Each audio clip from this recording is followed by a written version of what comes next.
Platzi proveyó el capital para producir este video de interés social. Es un ardiente debate que ha enfrentado amigos, familias y clases sociales. Ha puesto de cabeza países enteros. En el siglo XX, esta oposición fue la base de la Guerra Fría que exigía que escogieras bando: el capitalismo con Estados Unidos al frente o el socialismo liderado por la Unión Soviética. Y en la actualidad, hasta Rusia ha adoptado prácticas capitalistas y hasta en Estados Unidos se habla de los beneficios del socialismo. Así que hoy nos preguntamos, ¿capitalismo o socialismo? A mediados del siglo XIX, en Europa, sobre todo en Inglaterra, la industrialización estaba en pleno apogeo. Se producía más que nunca, pero al mismo tiempo se explotaba mucho a los trabajadores. Jornadas de 14 a 16 horas diarias, salarios de miseria, trabajo infantil aún peor pagado, aire contaminado y accidentes al por mayor. Y olvídate de seguridad médica o vacaciones, todo mientras los dueños de las fábricas se enriquecían sin pena alguna. Entonces, un pensador alemán llamado Karl Marx se preguntó, ¿cómo llegamos a esto? Marx había leído a Hegel, quien postulaba que todo progresa a partir del enfrentamiento de contradicciones. Las sociedades también. Cada etapa del desarrollo social llevaba en sí el germen de su propia destrucción y la transformación en la siguiente. Para él, la civilización, por lo menos la europea, había pasado por las siguientes etapas. Comunismo primitivo, una época en la que los bienes escaseaban, todos los que eran capaces trabajaban y a todos los miembros de la comunidad se les repartía según su necesidad. En esta época se desarrolló la agricultura y otras técnicas que permitieron conservar y acumular bienes, lo que llevó a la segunda etapa, esclavismo. Por primera vez se dividen las clases sociales, las que trabajan y las que poseen los medios de producción. Poseen incluso a los trabajadores. En esta época existe la creencia de que los poderosos, reyes y sacerdotes, lo son gracias a que cuentan con el favor divino. Es también en esta época que aparece el Estado y lentamente va dando paso a la tercera etapa. Feudalismo. En esta etapa los trabajadores ya no son esclavos, sino siervos, pero siguen sometidos a sus señores, dueños de las tierras y a quienes se les debe pagar tributo.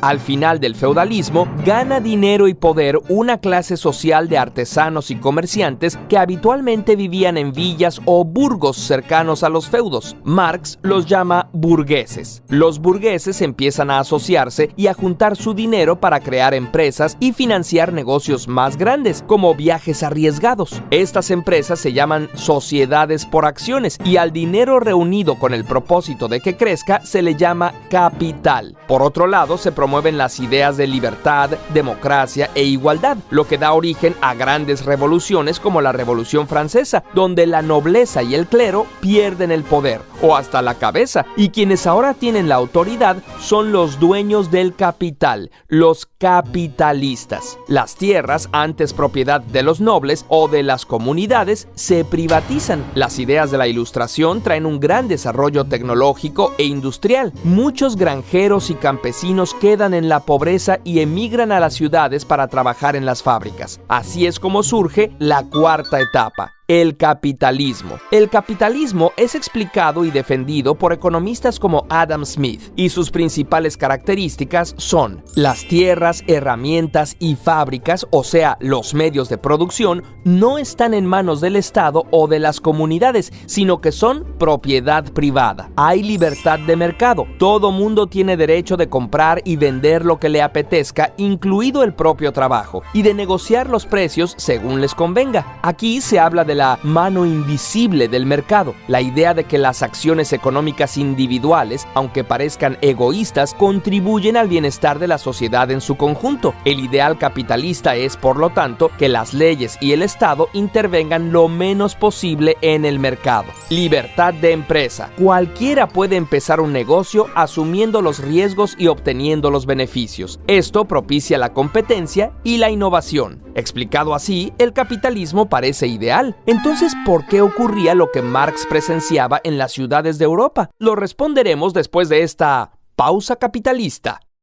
Uno de los principales problemas del sistema capitalista es el de la plusvalía, o sea, la ganancia que el capitalista espera obtener por su inversión. Imagina que dos personas colaboran para producir un producto. Una pone su trabajo y otra el capital para producirlo en forma de herramientas y salarios. Digamos que lograrlo costó 10 pesos y que lo pueden vender en 18. Esos 8 pesos extra son la plusvalía y retornan al capitalista. ¿No le debería tocar también a la trabajadora? Para Marx, la obtención de la plusvalía es una forma de robo y contribuía al enriquecimiento del capitalista y el empobrecimiento del trabajador, creando acumulación del capital y formando monopolios y oligarquías. Adam Smith diría: si la trabajadora no gana lo suficiente, es libre de buscar un trabajo donde gane más. Hay un mercado de trabajo y si hay más oferta de puestos, esto hará que los salarios suban. Pero también es cierto que si hay mucha gente sin empleo, la demanda de puestos aumenta y los salarios bajarán. ¿Será que el desempleo le conviene a los capitalistas? Una de las contradicciones del capitalismo es que si llega a haber tanta gente tan pobre que no puede comprar ni lo que produce, ¿quién va a comprar las cosas y cómo va a crecer la economía? La otra es que el capitalismo supone un crecimiento ilimitado de las corporaciones. Sin embargo, los recursos del planeta son limitados y no puede proveer de materias primas ni procesar la contaminación de manera infinita. Y para rematar, ¿de dónde sacaron los capitalistas ese capital inicial? La mayoría no trabajó por él, simplemente lo heredaron. A Marx le parecía que la herencia por sí sola hacía de la competencia justa una falacia. Unos siempre empezaban con más recursos que otros. Para Milton Friedman, el único sistema que aseguraba la libertad era el capitalista, a lo que Marx respondería: ¿qué libertad puede tener quien nada posee? Por todo esto, a Karl Marx y Friedrich Engels les pareció que el capitalismo era fundamentalmente injusto y que, como los sistemas anteriores,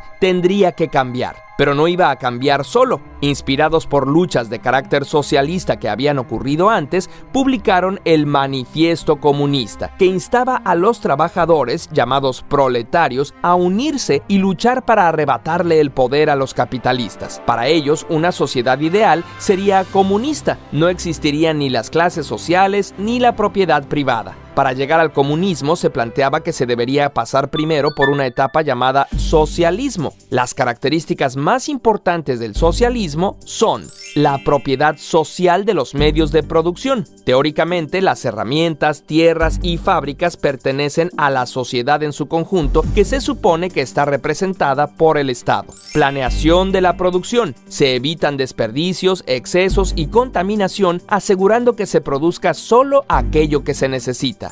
Regulación por parte del Estado. Las actividades económicas, incluidos los precios, están reguladas por el gobierno para evitar la explotación y el abuso. Después de interesantes experiencias como la Comuna de París en 1871, 40 años después de la muerte de Marx, el socialismo tiene oportunidad de ponerse a prueba. Con la Revolución Rusa se crea la Unión de Repúblicas Socialistas Soviéticas y otros países siguieron su ejemplo. ¿Cómo funcionó? Pues tuvo problemas muy graves. En primer lugar, se dio una enorme concentración de poder político. A pesar de que los líderes eran llamados camaradas, en la práctica dirigían regímenes autoritarios que, con el pretexto de proteger el bien común, se quedaron toda su vida en los puestos de mando. Llevaron a una gran pérdida de la libertad.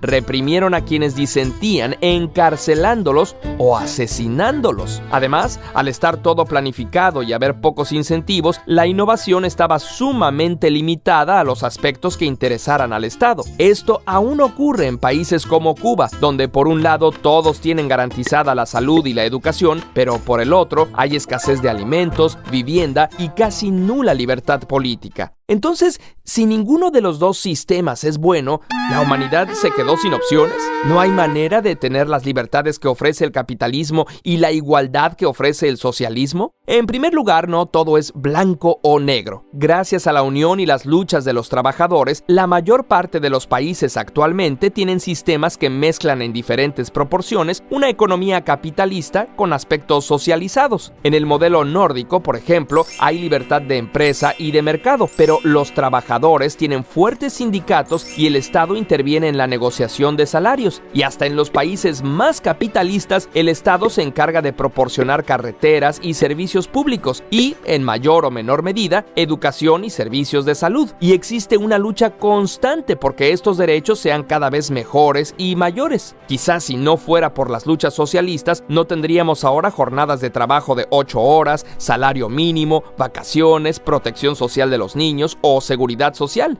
En segundo lugar, además de estos dos sistemas tan llamativos, existen otras propuestas. Por ejemplo, el anarquismo, que propugna por abolir el Estado, eliminar toda jerarquía y autoritarismo y trabajar en base a la cooperación y el beneficio mutuo. De hecho, los soviets originales eran organizaciones anarquistas igualitarias antes de que las reprimiera y absorbiera el Estado de la Unión Soviética. En Cataluña y España, el movimiento anarquista fue muy fuerte y se llegaron a administrar fábricas de manera colectiva y democrática con variados resultados hasta que intervino el comunismo internacional para disolverlas y luego Franco impuso el fascismo por la fuerza. Si te interesa este tema, puedes leer a Emma Goldman o a Piotr Kropotkin, entre otros autores anarquistas. Pero estos son solo los modelos europeos. La gente se ha organizado de diversas maneras en diferentes momentos y partes del mundo. Por ejemplo, la ciudad de Cataluyuk en Anatolia de hace unos 9000 años tenía una sociedad económica y socialmente igualitaria donde además hombres y mujeres tenían los mismos derechos. Los pueblos indígenas de toda América han tenido formas de organización diferentes que incluyen el tequio o trabajo comunitario y la toma de decisiones de manera colectiva. Estas ideas se han retomado en lugares como Cherán, donde todas las decisiones importantes se toman por consenso, o en los caracoles zapatistas, donde los medios de producción son colectivos y las decisiones las toma una junta de buen gobierno cuyos miembros son rotativos y no reciben sueldo. El país de Bután, aun siendo una monarquía, tiene una economía budista que privilegia la reciprocidad y mide su crecimiento no en Producto Interno Bruto, sino en felicidad nacional bruta. La región autónoma de Rojava, en Siria, practica una versión muy propia de socialismo democrático donde las cooperativas, en su mayoría promovidas por mujeres, juegan un papel primordial.